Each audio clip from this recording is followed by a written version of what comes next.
Yungblud is here with us. Hi, how are you? I'm very well. Good to be in Slovakia. What was the last music you've been listening to on a purpose, not on a festival? Oh, wow. At a festival. Not on a festival, but you played yourself on Spotify or something. Oh, wow. I love the new Doja Cat song. Yeah. Paint the Town Red. It's killer. Okay. I like the video as well. How do you find new music these days? Do you use Spotify playlists or somebody recommends it to you? To be honest, I find a lot of music through like gigging and festivals. I think it's, how do I find new music today? I think that's such a crazy question because a lot of people tell me that like, a lot of people say that music is fucked and modern music isn't as good as old music. I think the reason why that is because it's not become nostalgic yet. You understand me? Yeah. I think like old music feels incredible to us because it associates us with the feeling that we've had for 5, 10, 20, 30, 40 years. But I think in the next 10 years, the songs that have been made now that last the test of time will be asking the same question. Yeah. We'll be saying the same thing. Music isn't as good as it used to be. I like new music. As long as it provides something fresh and with an energy, I'm into it. You know what I mean? Some people say it always was a new technology that entered the music, like synthesizers, samplers, electrified guitars, that changed the sound, that changed the music. What is it these days, in this decade, in your opinion, that changed the music? Is it AI or something else? I think AI is going to be crazy. I think we're about to embark on a time that is both very scary, but could also be very beautiful. I think I believe that art will always have to be created throughout from somebody's soul. I think that's the way it will stay here, the way it will live forever. I think art is somebody saying something to the world and you having an opinion on it. But I believe that what AI could do is it could lead a writer or lead a painter or lead a musician or a producer down a rabbit hole that they otherwise wouldn't have gone down. That's why I'm not gonna go like, hello, AI, write a Yungblud song in the style of this and then put it out. But maybe it will introduce me to a genre that I would never have gone down and create something both experimental, wild, emotional. I think it's always scary when a new thing comes along, but it was scary when the drum machine came along, and it was scary when the electric guitar came along, and it was scary when autotune came along. But I think you can trains, cars. Yeah, trains, cars, planes. You know what I mean? But you can either fuck with it or you can get left behind, and I think let's have some fun with it. Don't be scared about it. You know what I mean? I don't think it's going to take the place of human beings. I just think it can't. Most of people imagine AI and music like something new, Beatles song or something like this. But for musicians and producers, it means something much more. That AI equalizers, AI compressors, and so on. How do you use some advantages of AI in your production? I haven't tried it yet. We have tried it with photographs though. For example, say like I don't know, my photographer has been trying things out. Say like the sky, we wanted to produce a picture this way instead of that way, but it looks better that way. You can extend the sides and it knows what was there already. It's cool. You know what I mean? I just think like, I haven't really used it in my music yet, but I'm down to try it. I just need time. As far as I know, you learned to play guitar at age of 2. Yeah. Is it true? What was the first song you played on the guitar? My father had a guitar shop. Ah, right. When I was young, so there's literally a picture of me outside the hospital, about 5 hours old, with a Beatles ukulele across my knee. But I think one of the first songs was probably Paradise City by Guns N' Roses, because it was literally G, C, step down, step up, step down. Easy. And that was electric guitar or acoustic guitar, the first one? Probably electric.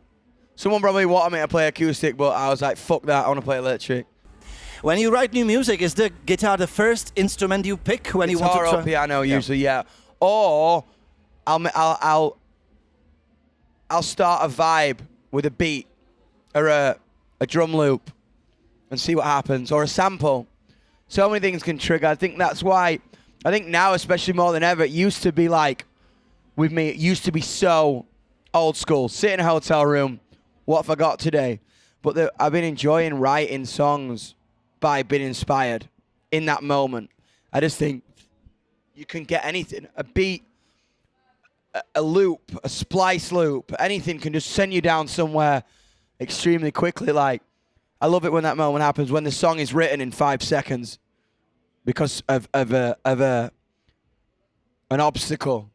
There's always opportunity in disaster, I think.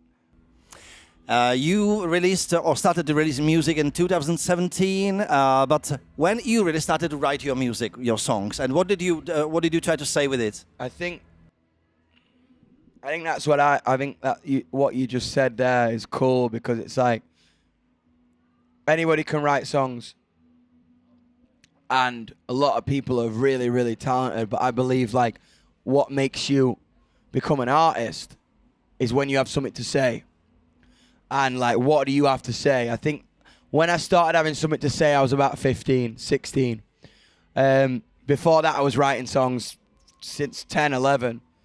But I think you become an artist when you realize what you want to say and what you want to give to people instead of, I don't know. But then there's also something really beautiful about instinct. But I was about 15, 16, I think. Do you remember the first piece of gear you bought yourself besides guitar for a studio? Yeah, so much stuff. I remember the weirdest thing when I was 12. You remember them pig nose guitars? Remember pig nose? No, I'm not sure. So basically, this guitar, it had an amplifier inside it, and it was this big. It was fucking. It's like not very cool now. But when I was 12, I was like, what the fuck? 'Cause I hated plugging everything in. I just wanted to like get up on my bed and try to be Billy Joe from Green Day.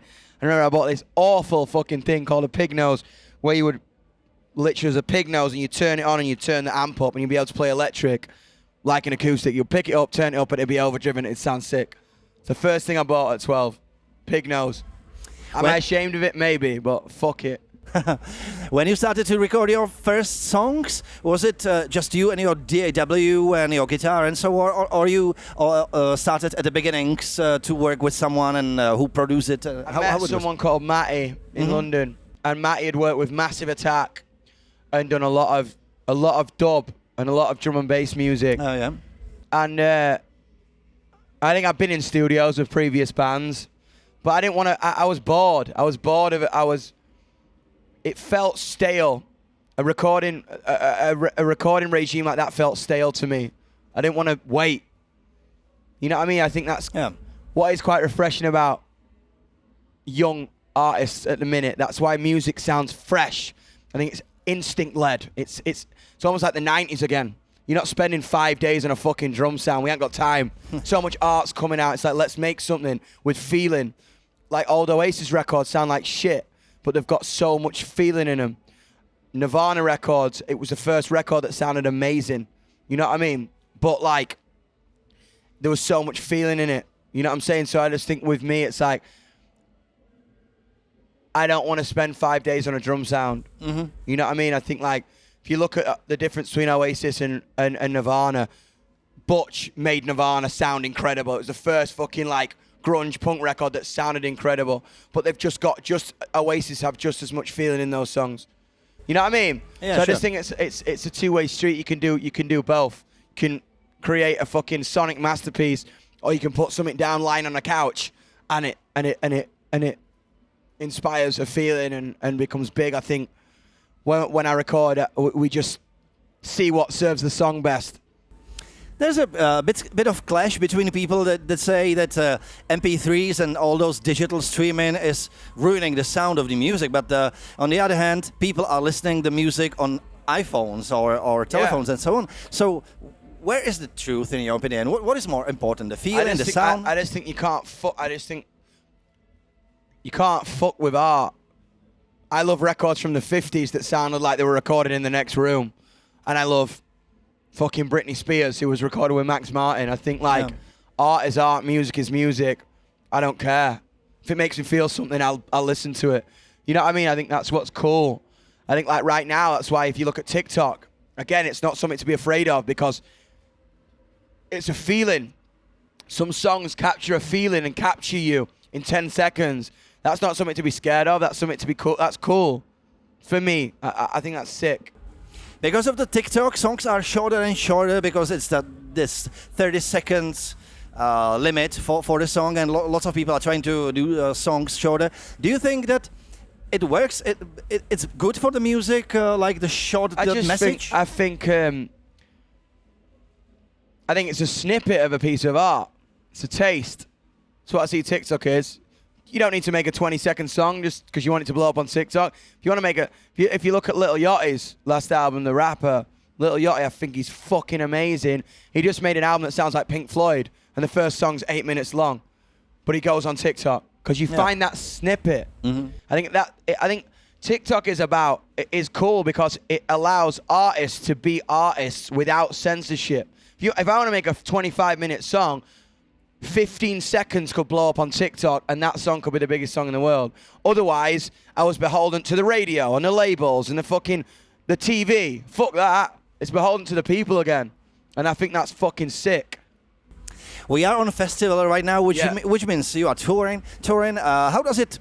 How do you work and create your stuff on tour? Are you recording the stuff into laptop? I think it's kind of easy because like you get off stage, like we played to 60,000 people last night, and my head's been flooding with ideas all day. So I'm like, fuck, and I can't wait to be here. I remember we played Grape Festival in that tent in 2019, and I couldn't believe that we got 2,000 people who knew our songs, and now we go out and we headline it tonight. It's crazy.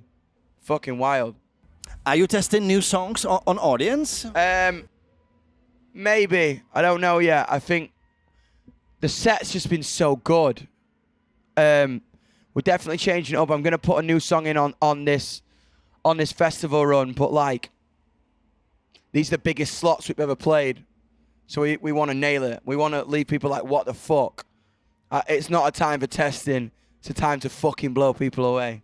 You know what I mean? I think at the minute, I'm excited.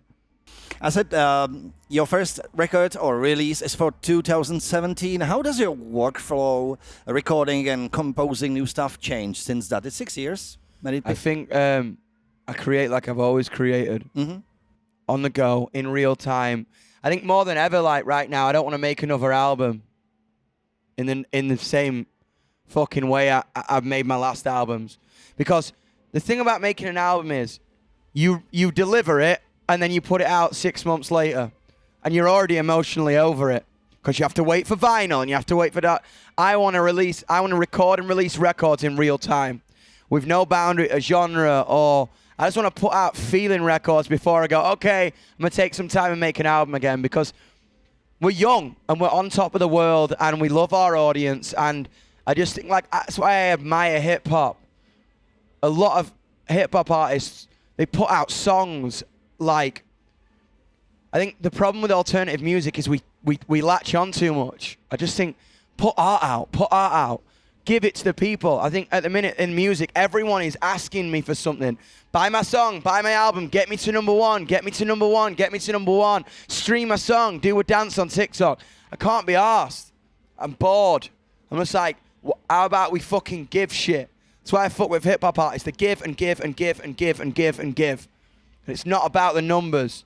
It's about the fucking art and the relationship with the audience. And I think that's cool. It's what I want to do a lot. Like, it's an exciting time to be a Yungblud fan at the minute because I'm unhinged, I'm excited, and I just want to put a lot of shit out and see what happens. I think, like, people can, you know what I mean? I think people can get scared of that because people say, you might not have a direction. Maybe having a direction is having no direction at all. Saying that, were there a point in your career you turned back and said, I would do something differently? Yeah, of course. But that's fun. I'm not a fucking scientist. I don't regret anything though. That's the thing. Yeah, it's like, that's a big difference. Would I have done things differently? Yeah, but do I regret it? No. Because it got me to this point. I think like you look at an artist like, I think my favorite artist that has ever existed was Bowie. Okay.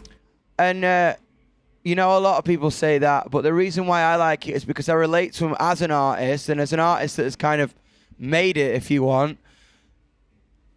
Bowie put out so much music, but most of us will know 10 songs. Sure. I loved his fucking 90s shit with Trent Reznor. Yeah, you know what I mean? It was like crazy, and it didn't sound like David Bowie in the way that we know David Bowie, in the way that when he approached a headline Glastonbury set, he played 20 songs that everybody knew. But he put out 400 or 500 songs. And I think that's about being a true artist. I put out fucking 100 songs, but people know 20, the average general public. And that's fine, because that's just my process. So I'm going to put out 10 here, and 2 of those will but I had to write those 8 to get those 2. And you know what I mean? I just think like, sure. that's the way that excites me and inspires me, and like makes me not calculated, and not like I'm doing this for some sort of game. I'm just doing it and doing it and doing it and doing it and doing it. And one day it'll stop, and I'll look back and go, fuck, that was a catalogue. And some of it's great, some of it's shit, but it's all fucking pure. You know, and that's all that matters to me. Last question, you partly answered this, but are you gear freak? Is it important for you on what are you making your music? I mean, guitars. I love it, man. Honestly, like, for us, like, I love digital and I love analog. Mm-hmm. I'm literally trying to buy a Fairchild compressor at the minute, because literally Telephone 251 into a Fairchild sounds ridiculous. Yeah. And that's my vocal sound. Do you think you can recognize the difference? Can you hear the difference? Oh, hell yeah. Fucking hell. I think so. But it's who's singing into it. Yeah. You can have the best gear in the world, but if you ain't got the fucking soul in it, fuck that. You know what I mean? I just think, like, you look at Lucid Dreams by Juice WRLD. That was an MP3. The track is an MP3 with a vocal on top. Mix it. Yeah. And it's got over 2 billion streams because it connected to people. But then there's also Dark Side of the Moon that is a masterpiece. But then there's also Champagne Supernova that sounds like shit, but it's a masterpiece. You know what I mean? Sonically. Yeah. And then there's fucking Joe Satriani, who sounds fucking, you know what I mean? Hailed by the gearheads. It don't matter. Do your thing. And that's art. Yeah, sure. You know what I mean? Some people paint with a paintbrush, some people paint with a computer, some people paint with a fucking shit on the floor. But that's expression, man. You know what I mean? I think. Great point. That's where I'm at, you know? Yeah. Thank you very much for the interview. Rock and roll. I'll see you tonight. Thank you. It's going to be a ripper. It's rock and roll. Jestli se vám pořad On Air líbí, dejte like a odebírejte YouTube kanál kytary.cz.